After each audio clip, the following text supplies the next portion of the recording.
Polrestabes Palembang menggelar rekonstruksi kasus pembunuhan pegawai koperasi yang dilakukan oleh bos distro anti mahal. Rekonstruksi itu dilaksanakan langsung di TKP korban Anton Eka Saputra menegang nyawa dan dikubur dengan cara dicor semen di dalam toko baju tersebut.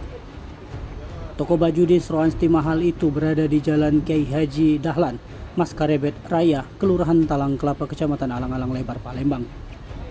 Tersangka Antoni Calvin Pongki turut dihadirkan penyidik Polrestabes Palembang dalam rekonstruksi ini. Kedatangan ketiga tersangka ke TKP rekonstruksi disambut warga yang penasaran dengan sosok pelaku pembunuhan tersebut. Pantauan di TKP, radius 50 meter dari toko baju yang menjadi TKP pembunuhan pegawai koperasi itu dipasang garis polisi.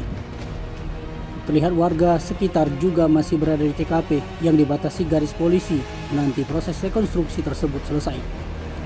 Bahkan rekan korban yang satu profesi sebagai pegawai koperasi juga ramai datang di TKP ingin melihat wajah dari tiga tersangka tersebut. Tim Liputan Sumsel Update TV melaporkan.